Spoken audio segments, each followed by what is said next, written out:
මන් දිහා බලන්න හිටියානම් හිටියේ වර්තමානයේ දැන් 8ම ස්ථානාධිපති එවකට රුවන්වැලිසෑය මහා චෛත්‍ය රාජානන් වහන්සේගේ ආශිර්වාදය ලබාපු පල්ලේගම හේමරතන නායක හාමුදුරුවෝ මම පොල්ලත් පැලක ඉන්නකොට ගඩොලින් බැඳලා වහලේ ගහලා පොඩි කුටියක් හදලා දුන්නේ උන්වහන්සේ. මා රෝගාතුර වෙච්ච වෙලාවේ මාව කොළඹ ගෙනහිල්ලා මාගේ සම්පූර්ණ වෛද්‍ය වාර්තාවක් අරගෙන උඹට ලෙඩක් නෑ මල්ලි බය නැතුව ඉඳපන් කියලා කිව්වේ වර්තමාන රුවන්වැලිසෑය වැඩ ඉන්න ඊතල වැටුණුවේ ඥානතිලක නායක හාමුදුරුවෝ. උන්වහන්සේලා දෙනම වහන්සේ මාගේ අධ්‍යාපන ජීවිතයටත් පැවිදි ජීවිතයටත් මුල් වකවානුවේ බොහෝ උපකාර කළා. උන්වහන්සේලා දෙනම වහන්සේගේ ඒ දිරියෙන් මට උදව් කළා අපේ පුංචි මාමා අදන පොඩි මාමා වියදම් කළා ගොඩක්. හෙට්ටියාවේ කවිසේ නයියා හරක් හැදුවේ වැඩිපුරම වියදම් කළේ හෙට්ටියාවේ සේනයියා. අක්කණ්ඩිට හොරෙන් මීගොම් වස්සෙක් විකුණලා වැව් පිටියෙන්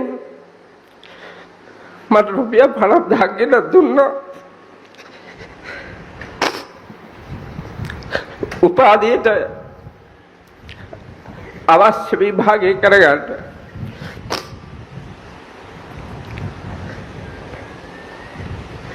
සේනයියත් අද නෑ. නමුත් මගේ අපවත් වෙච්ච ගුරු හාමුදුරුවෝ කියපු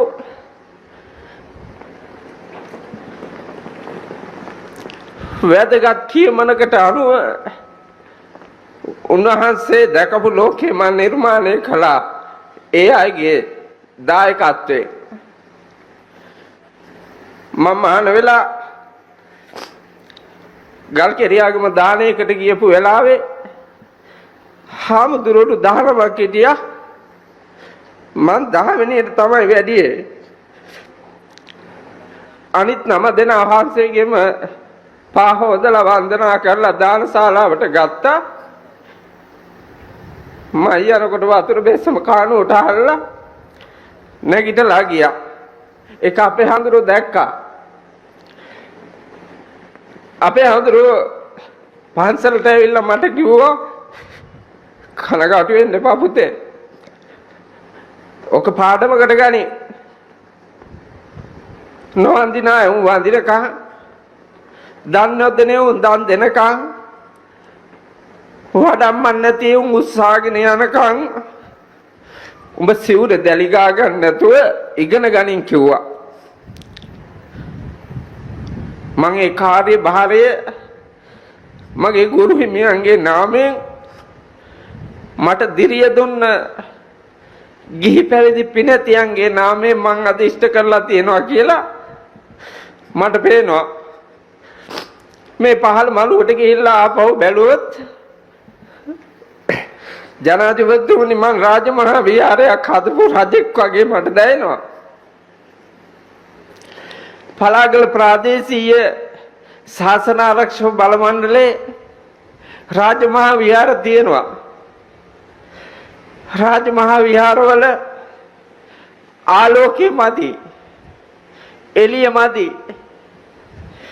හැබැයි මං එළිය තියෙන ආලෝකමත් අභිනව රාජමහා විහාරයක් නිර්මාණය කළා කියලා මං සතුටු වෙනවා. ඒ සතුට බෙදා ගන්න අද ලංකාවේ අනුරාධපුරයේ පොළොන්නරුව අම්පාර මොණරාගල බුත්තල මාතර ගාල්ල කොළඹ ඒ වගේම පුත්තලම ආදී ප්‍රදේශයක් මා අවටම කුරුණෑගල මාතලේ මධ්‍යම පළාත වයව පළාත උතුරු වැද පළාත වැඩිපුර නියෝජනය කළත් අනිත් හැම දිස්ත්‍රික්කයකින්ම මේ අවස්ථාවට සහ සම්බන්ධ වෙලා ඉන්නවා. මා පාපු ප්‍රාතිහාර්යයක් නෙවෙයි. ලෝතර තථාගතමහණෙනි බුදුරජාණන් වහන්සේ දේශනා කොට වදාළ ධර්මය මට පුළුවන් ප්‍රමාණයෙන් මම දේශනා කරන්න යෙදුණා. මගේ අවබෝධයේ ප්‍රමාණයෙන් මා වන්නේ එකෙක් නිසා මා කී භාෂාව තේරිච්ච අතෝ තමයි මෙතන ඉන්නේ. මේ සියලුම නිර්මාණයන් කරන්න කෝටි 20-30 ගණන් ගිහිල්ලා තියෙනවා. ඒවා මම රැකියාවක් කරලා හොයාගත්ත ඒවා නෙමෙයි. ඒවා මම බණ කියන්න ගියාම පූජා කරන ධර්ම පූජාවට දාපු 750 රුපියල් 5000 එක්කාසු කරපු සල්ලි මේ ධාතු මන්දිරයත් මෛත්‍රී බෝසත් පිළිරුවත් නිර්මාණය කරන්න මම අතන වෙලාවේ මුල්කල් තියද්දි මම කිව්වා කෝටි 6ක් විතර යයි වගේ කියලා. අපේ දනුස්ක පුතා මගේ සහෝදරෙක් මම පුතා කියලා කියන්නේ ඒ ගෑන්ටයි මිනිහටයි දෙන්නටම දුවයි පුතා කියලා මම ආදරෙන් කියන්නේ. දනුස් පුතා මට කිව්වා බෑ අපේ හඳුන්නේ කෝටි 10කට වැඩි උමනා වෙයි බර වැඩක් කියලා. මට කෝටියක් දීලා තියෙනවා ආපු ගියපු අය. අනිත් අය උනා නංගේ කෝටි 9ම මම ලංකාව වටේම බල කියලා මම කොන්ද කැඩලා තිබුණත් මම තවම කෙලින් හිටගෙන ඒ ධර්ම දේශනා කරලා හම්බෙච්ච සල්ලි මම එක දවසක් බණකට ගිහිල්ලා කිව්වා ඔයාලට හිතෙනවද කොහොමද ඒ කෝටි 6 මට කියලා. ගල්ගෙඩියක් පෙරලා නිදානයක් ගත්තා වගේ පේනවද කියලා මම ඇහුවා. ඒ පාදලකම් බලුකම් මගේ පැවිදි ජීවිතේ මම කරලා එක මිනිහෙකුට රිදවලා 750ක්වත් දරන්නේ මිනිස්සු රවට්ටලා අරන්නේ. හැබැයි මගේ නම විකුණලා මේ මෑතකදී කොරියාවේ කාලකන්ණියෝ වගේ සල්ලි එක්කව කරලා තිබ්බා. ලංකාවේ උන් 3-4 දෙනෙක් සල්ලි එක්කව කරලා තිබ්බා. එකෙක් දෙන්නේ මම පොලිසියට අල්ලලා දුන්නා. නමුත් ලංකාවේ ශ්‍රී ලංකාවේ පොලිසිය නිසා එකෙන් ඇති වැඩක් නැහනේ.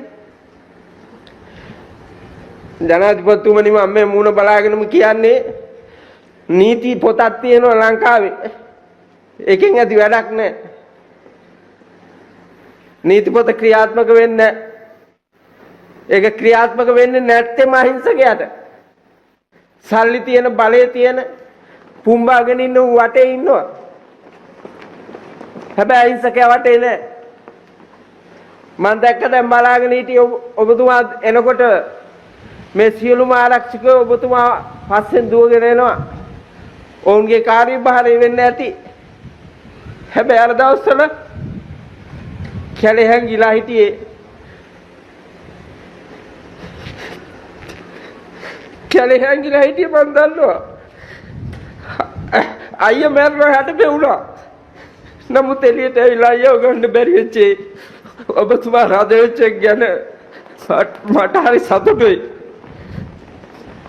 මගේ අවුරුදු 3-4ක් ආයු කාලෙදී ඒ පණ තියෙනකන් මේ ජනාධිපතිකම අවුරුදු 5ක් තිබ්බත් කමන්නේ මේක වෙනස් කරන්න. මේක වෙනස් කරලා මේ මිනිසුන්ට මේ ඉන්න පොඩි උන් එකෙක්වත් දන්නේ නැහැ ලංකාව ගැන. මේ මහයුන් හිටියට උන් මුලා වෙලා ඉන්නේ. ඔක්කොම මොඩේ කිව්වට කමන්නේ. මේ සියලු දෙනා මොඩේ ඉන්නේ.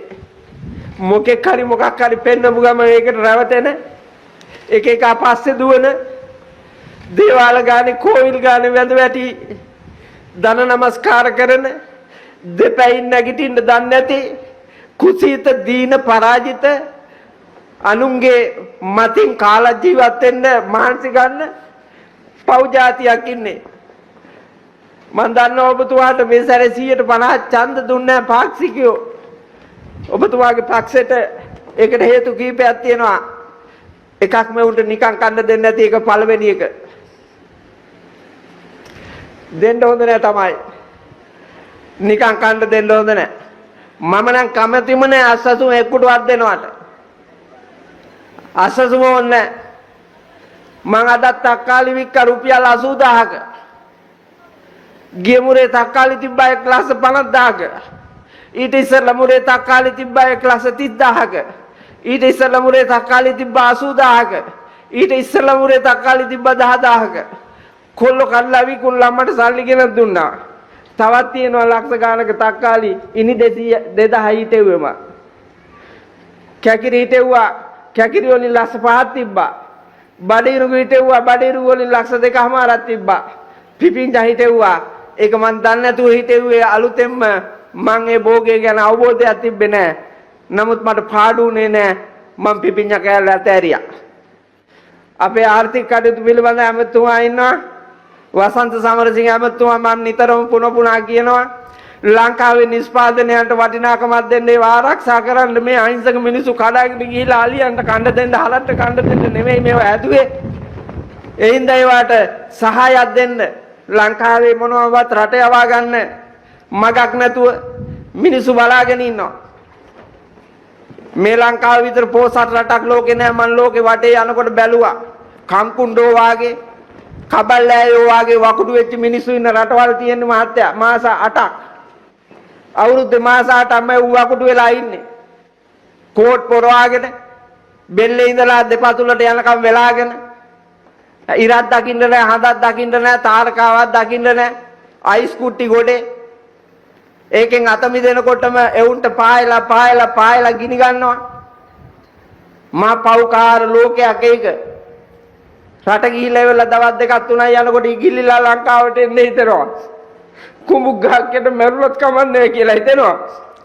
ඒ තරම් වාසනාවන්ත පිම්බිමේ මේකලාට කණ්ඩ බැරි නම් මොකටද මේ ජීවිතේ? ඒ ජීවිතෙන් වැඩක් නැහැ. දැන් මට කීප දෙනෙක් ඇවිල්ලා කිව්වා මේ රට ජීවත් කරවන්න පහසු ක්‍රම තියෙනවා. ඒවට සහාය ඇතිව විවිධ කර්මාන්ත ඔස්සේ මේක ගොඩනගන්න ඔවුන්ගේ සහාය දෙන්න පුළුවන් කියලා රජයට ජනාධිපතිතුමනි සුදුසු තෝරන්න මේ රටට උදව් කරන්න කැමති අය සහභාගී කරවා ගන්න නව ව්‍යාපෘති නව සම්වර්ධන සැලසුම් මේක කුසිකාර්මික රටක්. මේකේ අඩි 20ක් 25ක් රතුදු මුරුපස් තියෙන්නේ. මහවැලි කැලණි කළු වලවේ මහා ගංගා ගලනවා සිරිපාදේ ඉඳලා බුදු සිරිපා සිඹිමේ. ඒ ගලන දියැලි ඔක්කොම මේ වැව් බැඳි රාජ්‍යයේ 3600ක් පමණ මහ වැව් කුඩා වැව් කුළු වැව් බඳවලා මේක නිර්මාණය කළා. අනුබුදු මිහිඳු මහරහතන් වහන්සේ ඒකට කර්මාන්තයන් 64ක් 18 කට්ටුවක මිනිස්සු ගෙනල්ලා නිර්මාණය කළා. ඒ නිර්මිත ශ්‍රී ලංකාවේ කන්ද නැහැ කියනවා නම් අඳින්න නැහැ කියනවා නම් ජීවත් වෙන්න විදිහක් නැහැ කියනවා නම් ඒක පාපයක්. ඒක කරුමයක්. ඒක සාපයක්. ඒක කම්මැලියාගේ න්‍යායක්. ඒකේ යැලෙන්නේ නැතුව මේක ගොඩනගන්න මානසි ගන්න. ගොඩනගන්න හදනකොට ඒකට දිරිය දෙන්න.